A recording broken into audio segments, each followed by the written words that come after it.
now, Turnbuckles, Trunks, and Titles presents to you Nicholas London and Cueball Carmichael.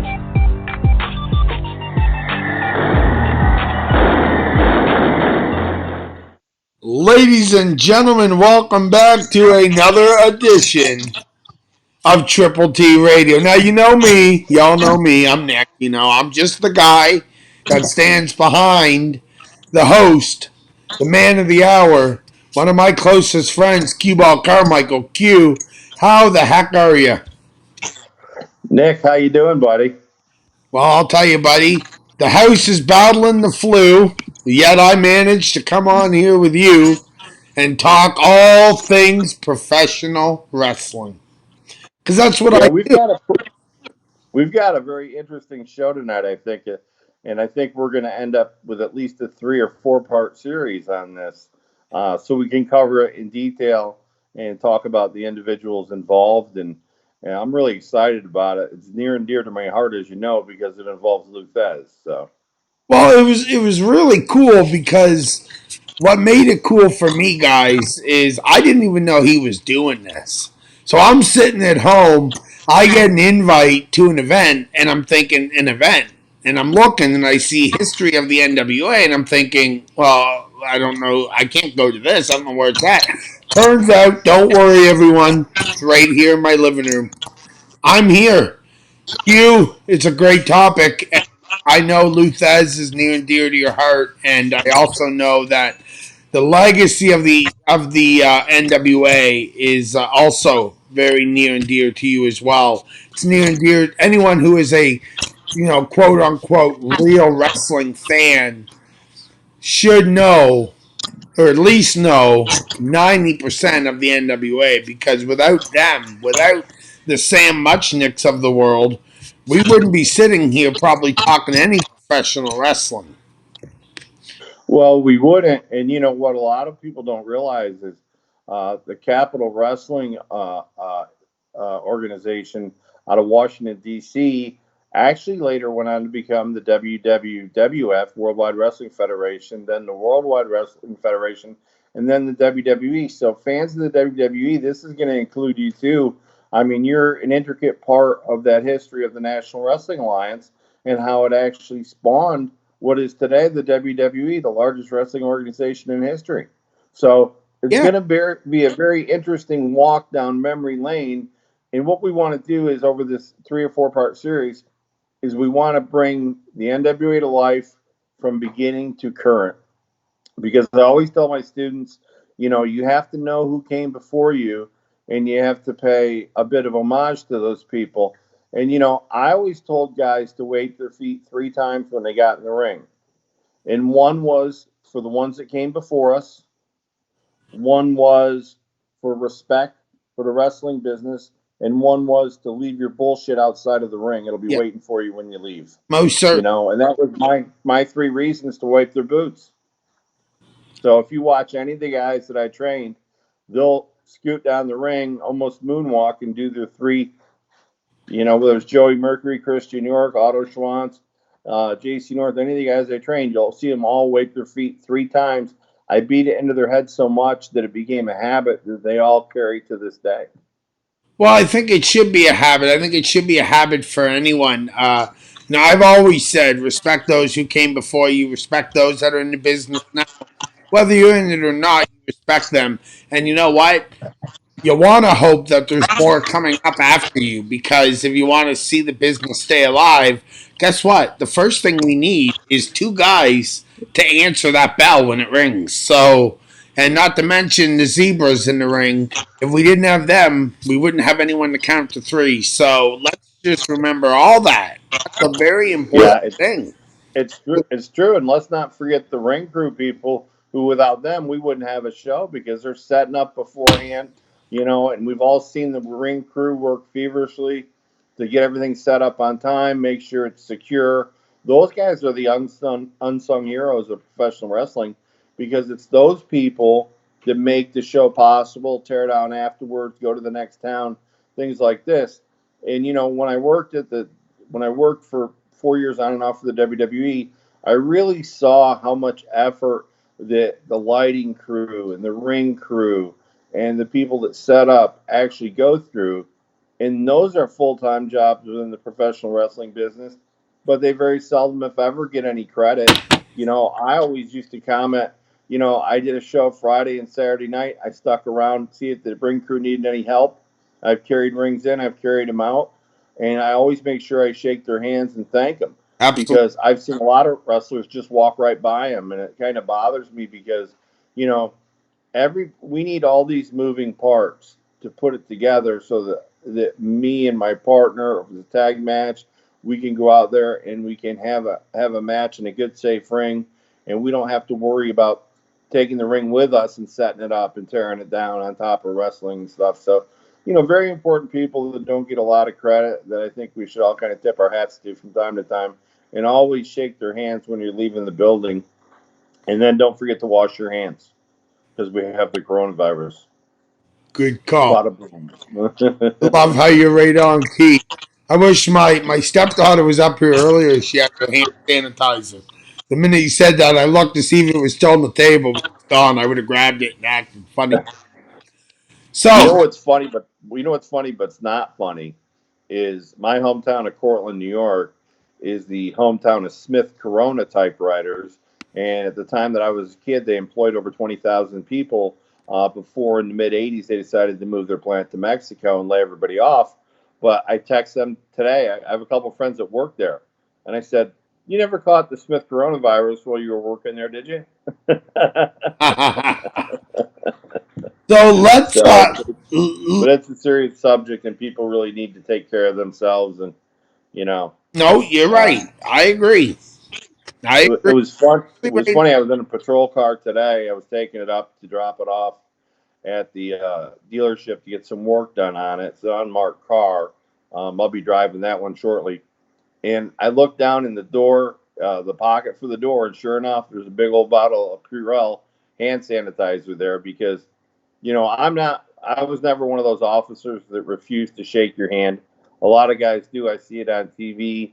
They won't even fist bump sometimes. Look, I've just dealt with you for half an hour. I've built a relationship with you.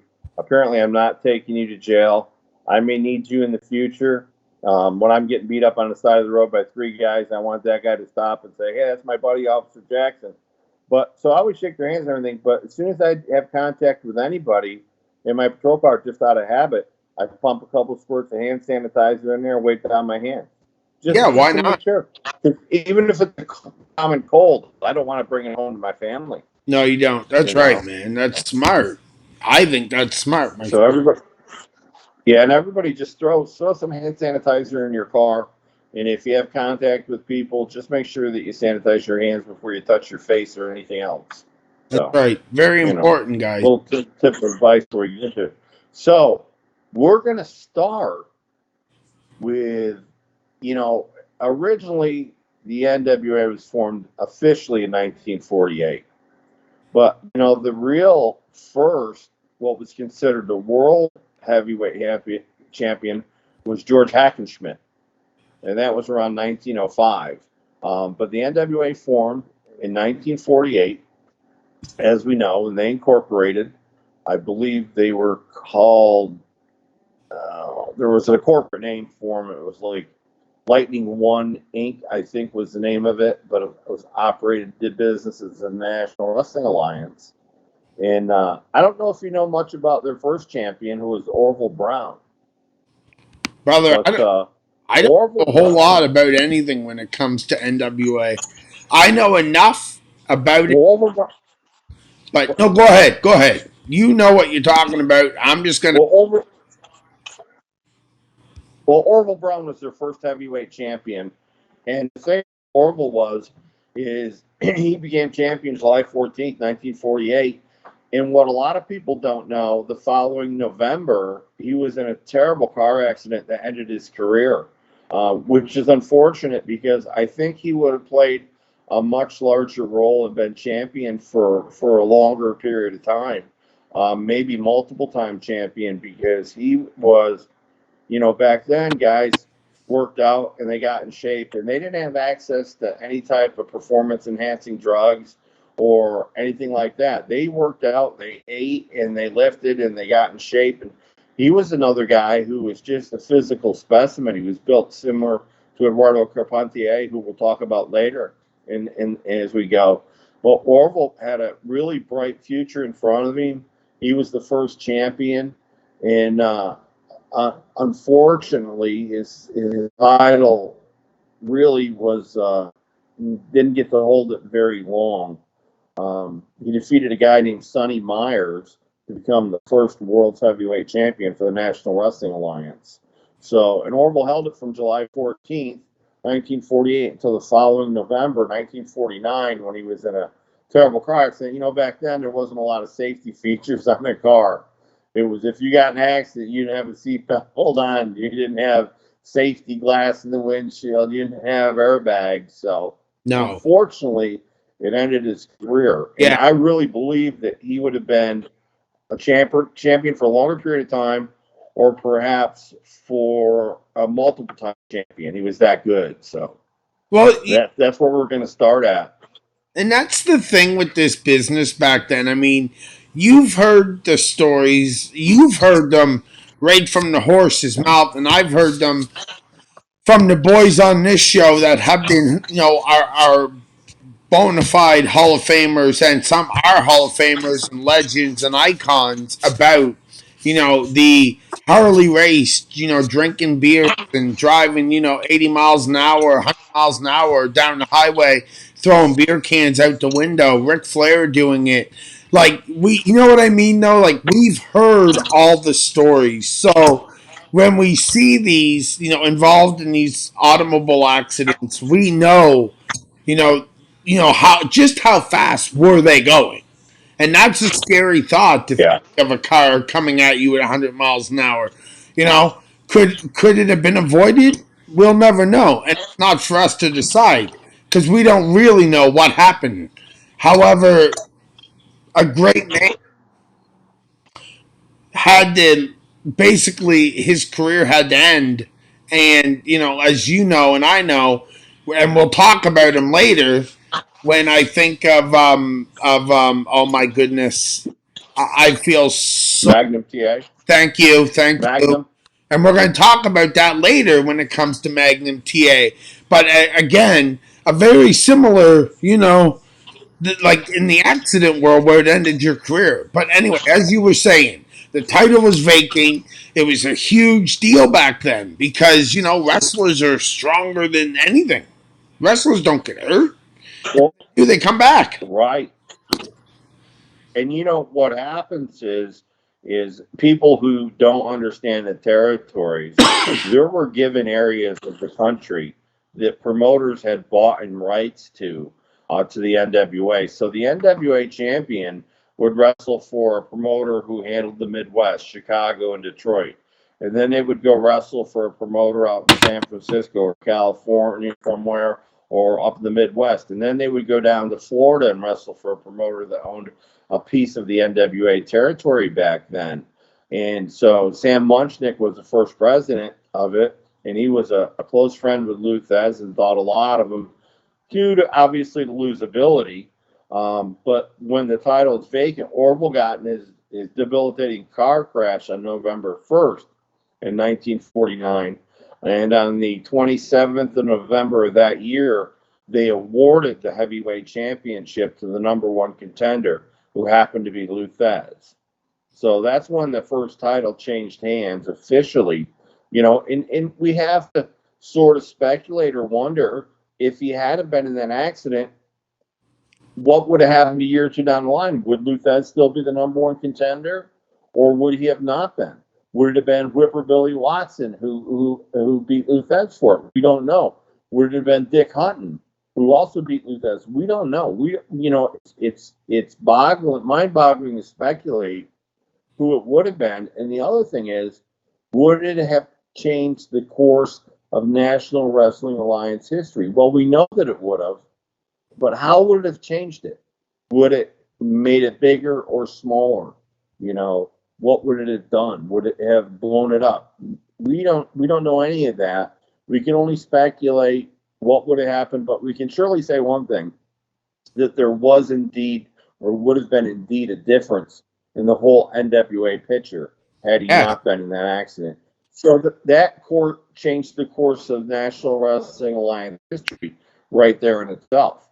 So on November 27th, 1949, Lou Thez won the heavyweight championship, was awarded to it.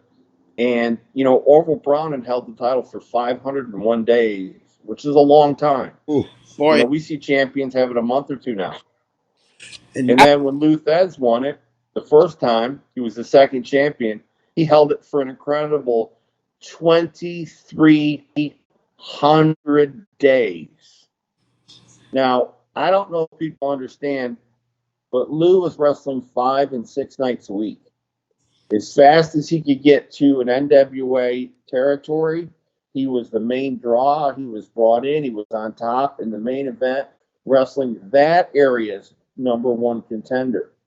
So he would go from Chicago to Florida to New York to Washington, D.C., to California, to Texas, to Oregon, back to Detroit in that big loop. But these guys wrestled 5 to 6 nights a week. So you can imagine holding a title for an incredible 2,300 days. I don't have a calculator handy or I do the math, but that's, 7 years, give or take.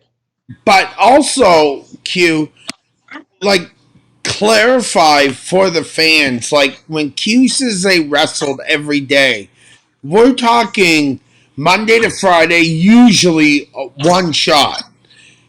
But Saturday was a double shot. Sunday was a double shot. Then they're driving, 2,300 miles back because they got to get back to St. Louis. Then they got to wrestle there. And then they got to board a plane and head to Japan. Being the NWA champion, you've heard it a million times. It was the real traveling world's champion. That was their job, to travel the world. I mean, it was a big deal. Well, that's exactly it. And I was fortunate enough in 1988 to spend about 8 months with Lou Thez at his facility in Norfolk. And the thing is he used to tell the stories of wrestling literally 73 or 74 straight nights. Before he had a night off. I mean, that's an amazing schedule. And, the rings back then weren't high spots rings or they weren't quality rings. You were wrestling in basically a canvas deck. Now, there wasn't a lot of high spots. There was more wrestling than there was than you'll see today's. But, physically, just an absolutely grueling schedule for 7 years. And Lou had told me that when he was wrestling in the 40s and 50s, that he was making a ridiculous amount of money because all these buildings, without the internet, without Facebook, without anything we have these days, just newspapers and television, that's the only medium that they had. And a lot of times it was newspaper and radio that would broadcast where the events were going to be. They were filling buildings of 20,000 people night after night after night after night. It was amazing. Sometimes at a fairgrounds, they would have 50,000 people, so this was a big deal. People don't understand, but that was when wrestling was very well respected in the United States. It was considered a sport. In Japan, it's always been treated that way, but also a lot of these years would include going to Japan, as you mentioned, to defend the heavyweight championship. Lou Thez told me he never liked flying, but he sure did get used to it. So, Brother, you've heard one of those stories. It was a hell of a payday when you were going to go down there. I mean, everyone knows, don't ever think a wrestler is I hate to say it, but bullshitting you. They're not. Back in those days, they paid you well. You were happy. You were proud to be the NWA champion. Lou Thez, you think about what he's done. This is 1949. Okay, you guys think about it for a minute. We still speak of him today. His impact on our business was so big This goes years before Ric Flair. Like this goes back, like his name Sure. still spoken today, like a normal conversation, and that is a Yeah, deal. it'll be. It's interesting because a lot of the boys on the road used to say, "Hey, Q Thez." I like that. I may Rhymes stick with with that. I might Jimmy. steal that. Jimmy Cicero used to call me Q Thez all the time. He's like, "Hey, Q Thez, get over here."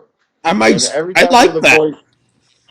I might every steal time one that. of the boys said it, I took a lot of pride in the fact that they respected Lou enough to even put any part of my name near his. You know, and I'll tell you an interesting story that he told me. He was trained in part by a guy named Strangler Ed Lewis. And Strangler Ed Lewis was known as an enforcer, as was Lou. Where if you had problems with a heavyweight champion, you would bring in a Strangler Ed Lewis or a Lou Thez, and they would take the title off the person by making him tap out or breaking a bone.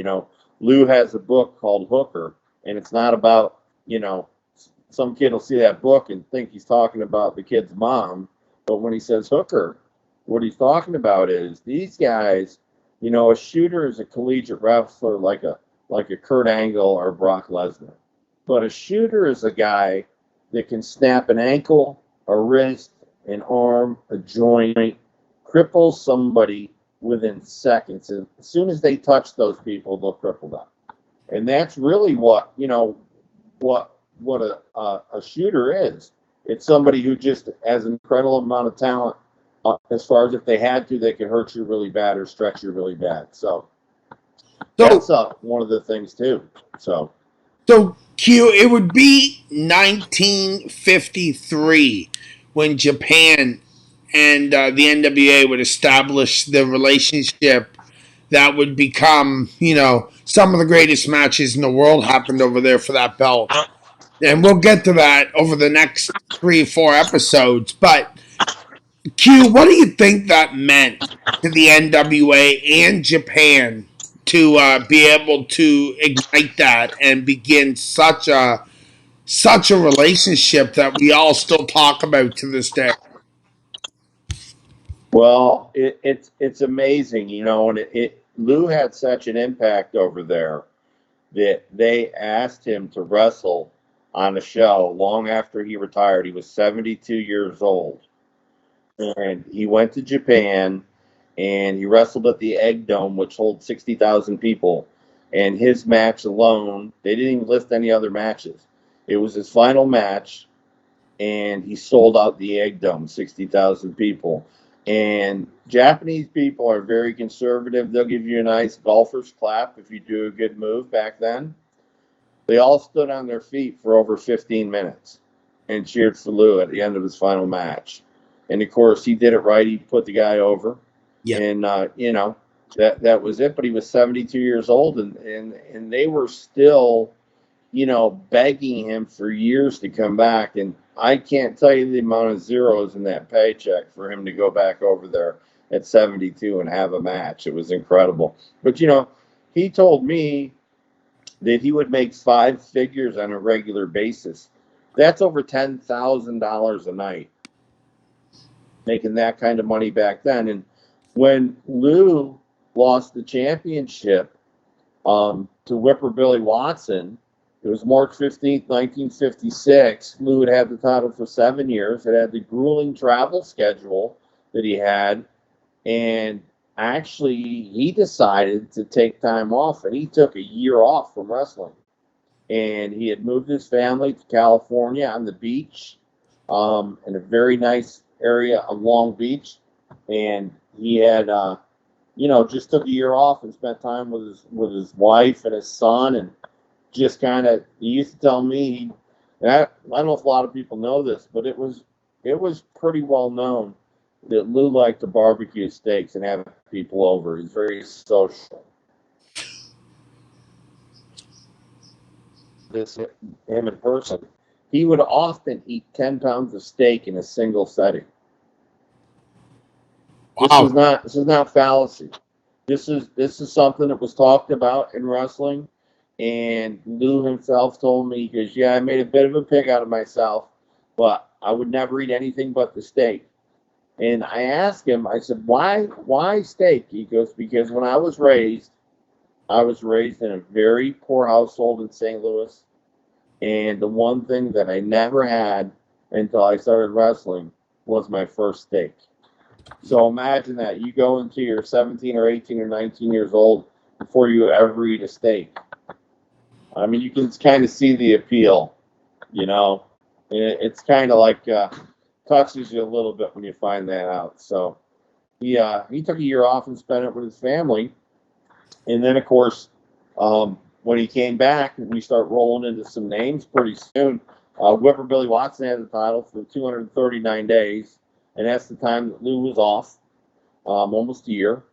And that was March 15th, 1956, that he was beat on a house show. And there wasn't a lot of televised events back then. Most all of them were house shows. And Lou took time off, and he came back, and he actually won the title back from Whipper Billy Watson, become the first two-time NWA heavyweight championship on November 9th, 1956. He lost it on March 15th of the same year, took 239 days off, came back. In St. Louis, Missouri, his hometown, sold out. I believe it was the St. Louis Auditorium at the time.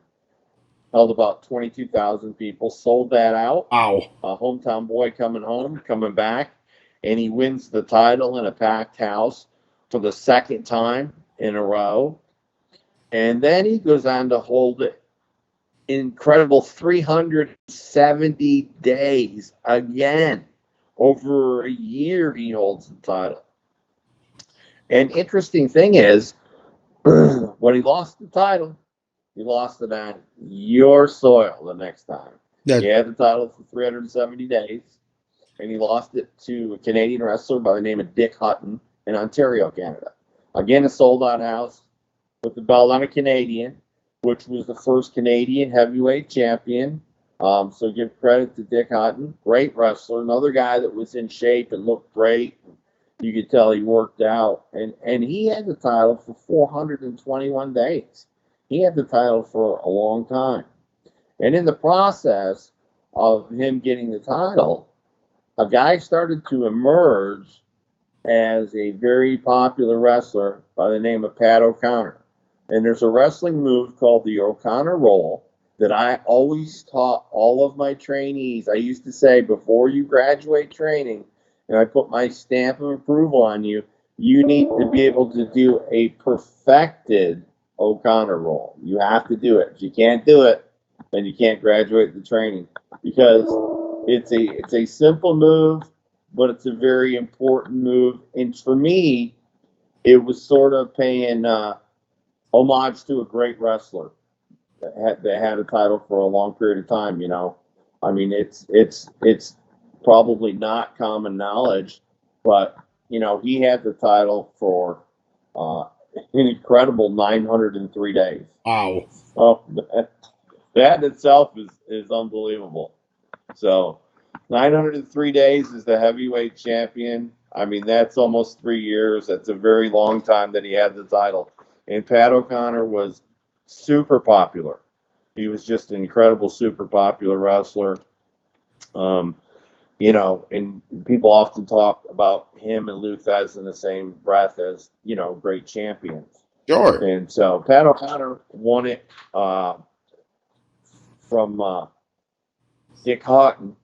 Dick Hutton had the title 421 days, our Canadian friend.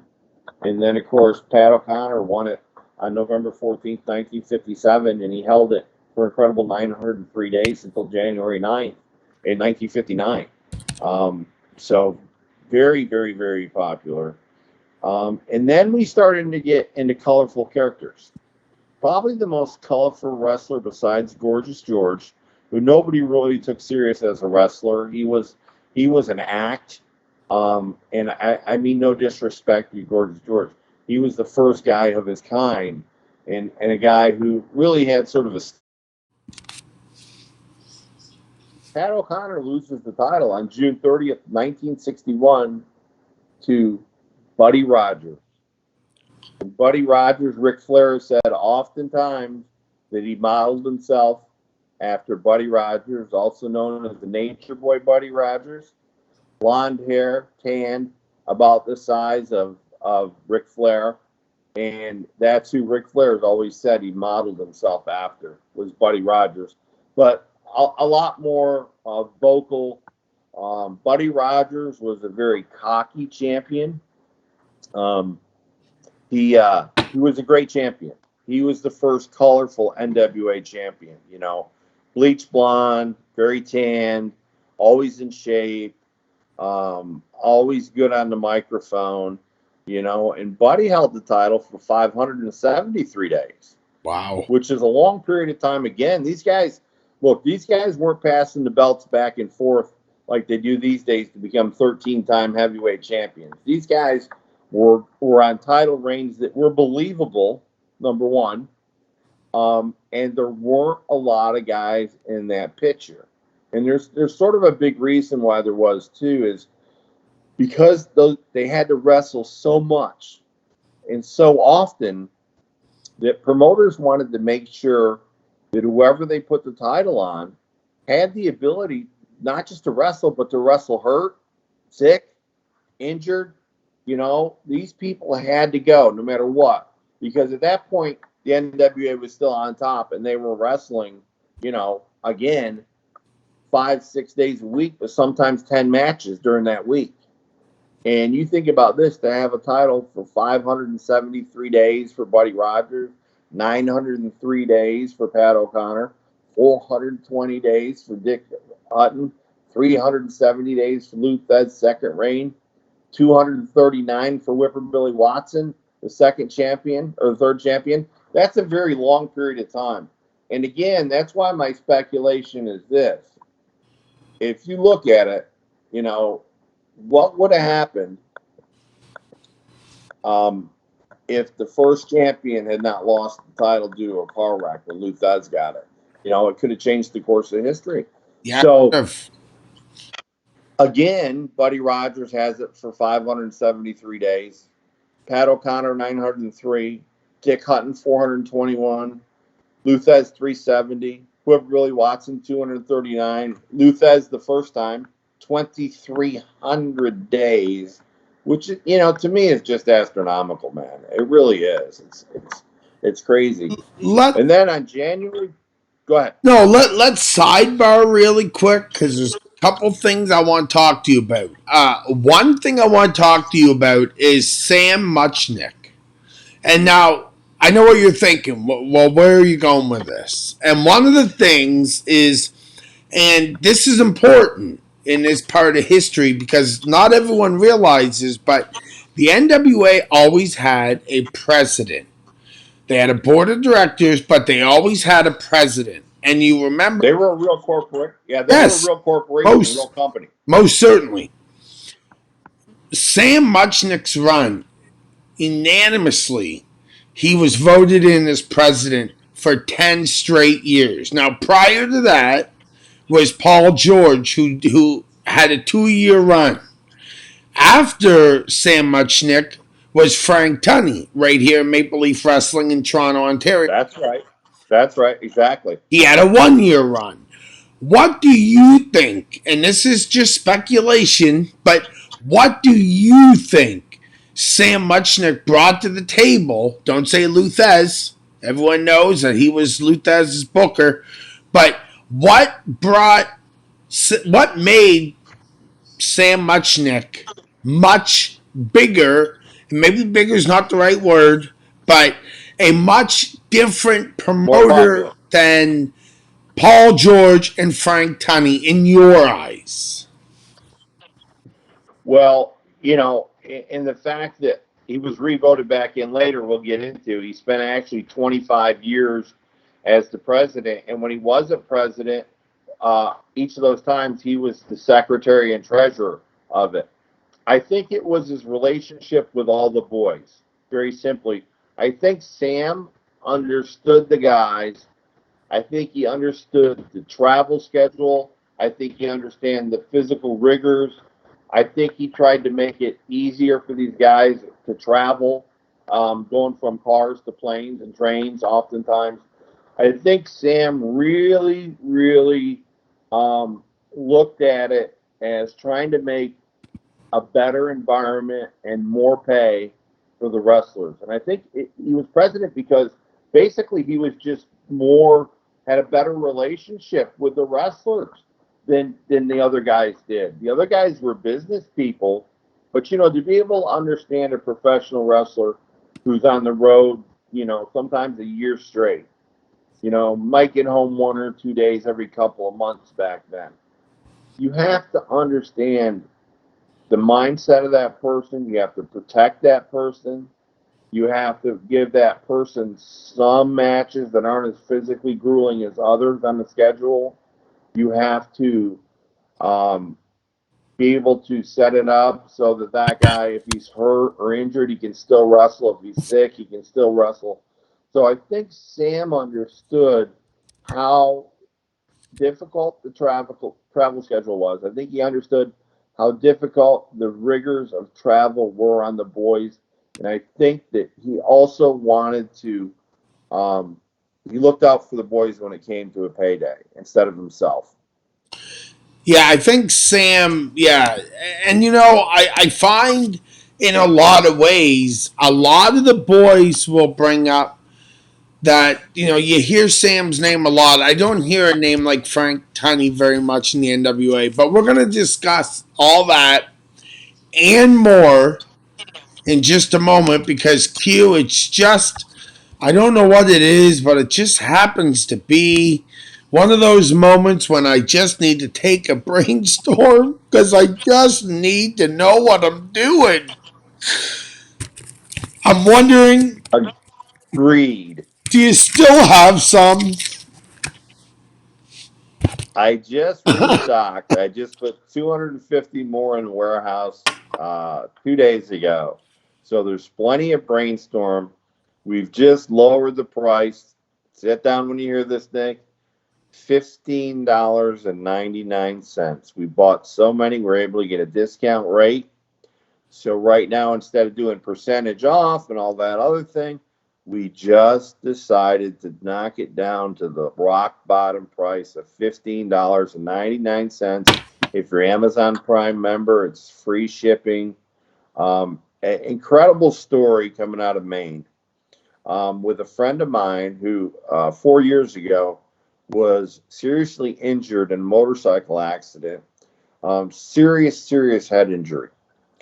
And I have asked him, he's seeing amazing results, but I've asked him to wait until he gets into month 2 of his supply before he writes any reviews on Amazon. But here's a guy who had a traumatic brain injury, a TBI, for those of you that know, that was in a coma for 2 months, was never expected to recover, had to learn to read and write again, had to learn to feed himself again. Very difficult road to recovery. And he told me just in the 3 weeks that he's been on the brainstorm, he's seeing tremendous improvements at work. He has less work come back than used to. He gets less complaints than he used to. He's more productive than he used to be. And he's sleeping better, which is another one of the effects of brainstorm. I had stated that when I started taking it, on a good night, I'd get an hour of REM, which is your deep sleep. Now it's not unusual for me to get over 2 hours and a couple times over 3 hours. And, I was never used to it. I've always had a sleep disorder. And this is really the best all natural thing that I think anyone can take, not just for memory and focus, depression and anxiety, but also it induces a deeper, more restorative sleep. So we're learning as we go with this proprietary blend actually how effective it is for a multitude of things that may bother people. So focus, memory, less depression, anxiety, and now much deeper, better sleep. So, really it's a road to discovery. And I've been very honest that, we created this product with me in mind, and it's made an amazing difference with me. I couldn't go down through the NWA history that I've memorized years ago today without having being on a brainstorm. It just wouldn't be possible for me. So we're seeing some great results. We're extremely happy with it. Not to mention the fact that brainstorm, it can save your life because I don't know about you, but you ever get like into this big argument, with your wife and you know how she won't talk for a couple days, and if you're like me, without the brainstorm, I can't remember what I did. I'm like, hey honey, I love you, and she's like, hey, I'm gonna kill you. I'm thinking, what did I do, man? You be popping them brainstorm pills, and I'm telling you, you don't have to worry about forgetting. You'll remember. Right, she's gonna It's kill me because of that. it, it's a true story. Sometimes when we get angry, we don't realize what we say, and when it's over with, it kind of is almost blacked out in our memory. Partly because we don't want to remember how mean and ugly we were, but secondly because when we're angry, we're less likely to think before we speak. But with brainstorm, you process so much faster that you actually realize what you're saying before you say it instead of afterwards. So, there is one guy that wrote and said it saved his marriage. So, I mean, maybe that's why it did. So, it's a great benefit. I'll tell you, Q. You're one of the smartest guys I know, and then maybe it is the brainstorm. I'm not saying anything because I'm not getting myself in trouble.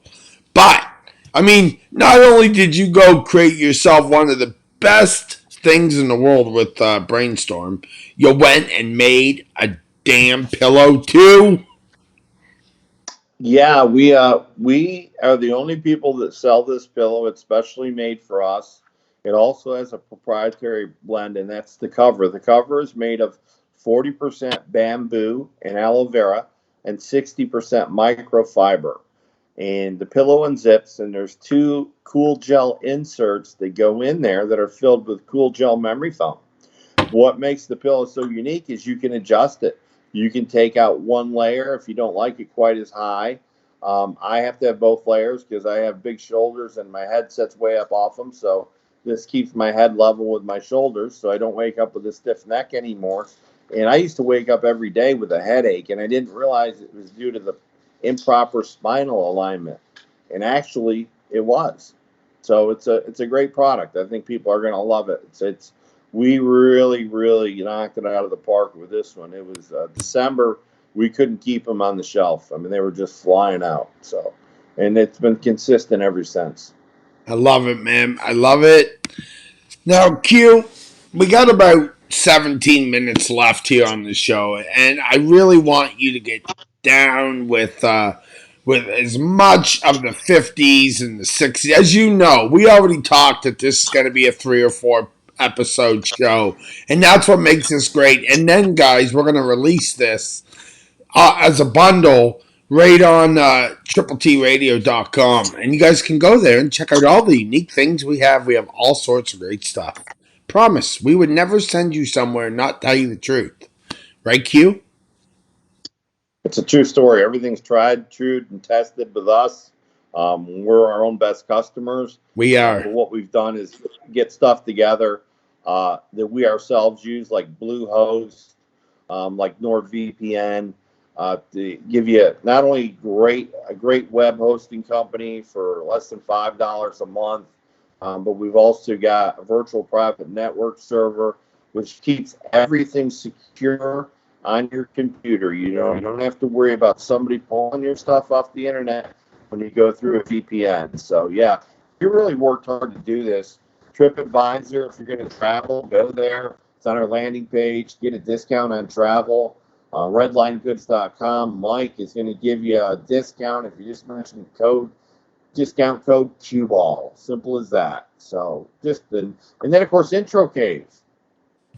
Oh, let me tell you about intro. This is my time to shine, Q.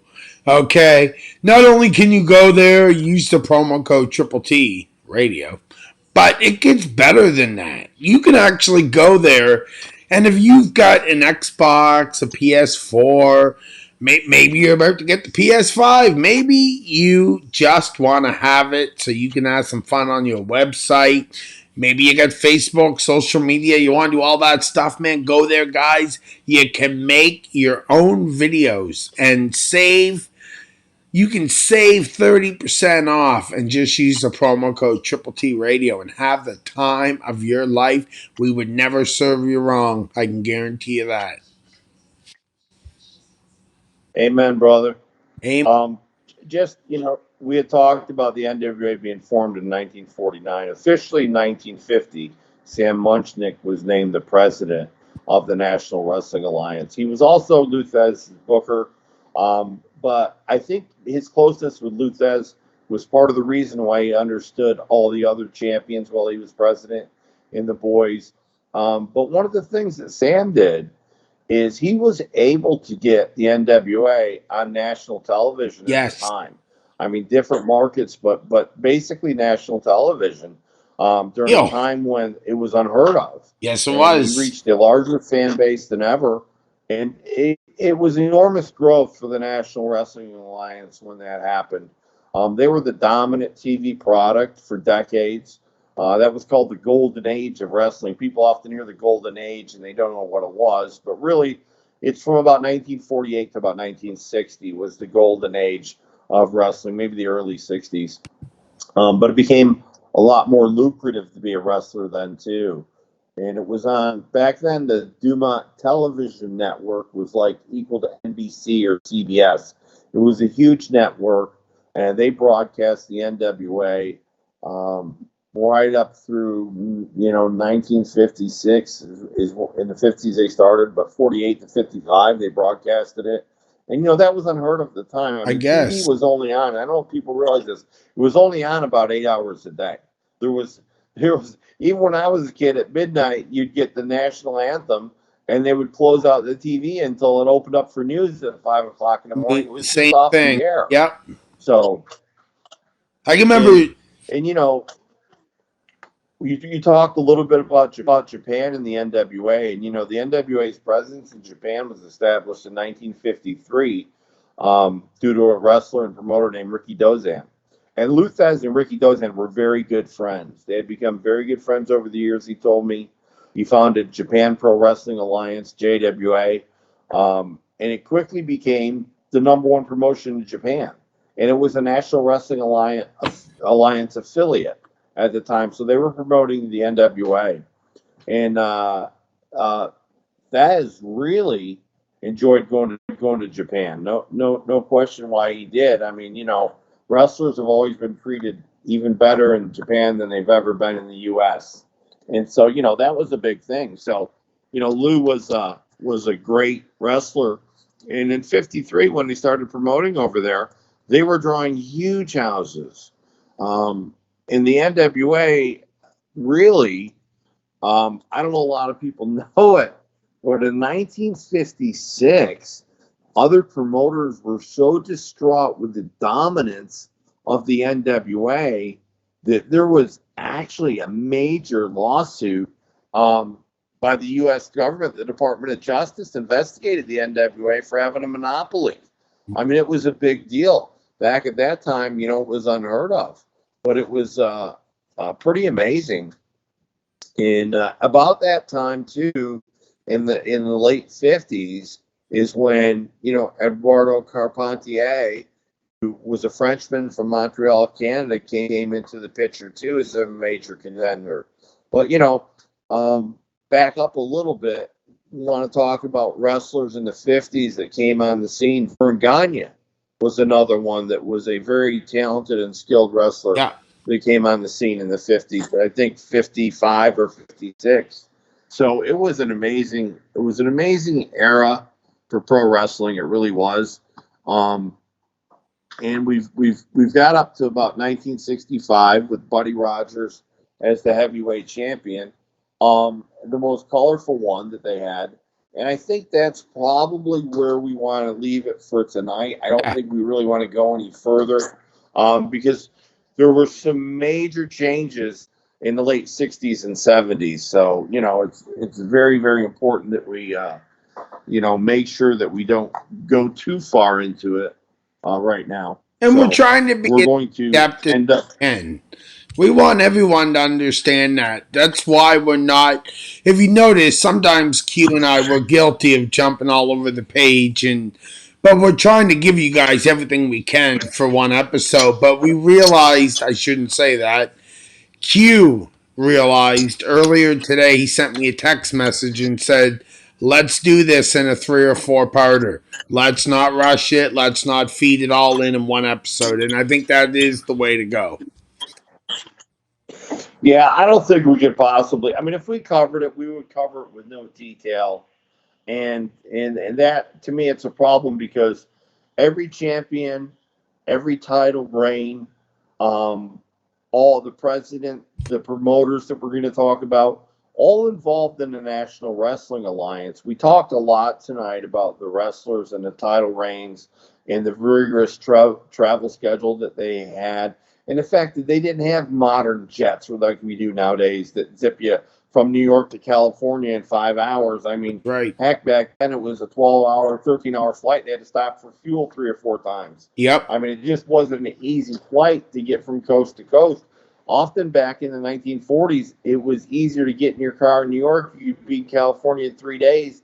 If you took a plane with connections, it would take you 2.5 days to get there. So it's not like it was a straight shot like it is these days. Travel was archaic compared to today's travel. Yeah, no, absolutely. But whether it's cars, whether it's trains, or whether it's planes, it was just a different era. The travel was absolutely rigorous. So we're up to 1965, and Buddy Rogers is the heavyweight champion. He's blonde haired, he's suntanned, he looks like a beach boy.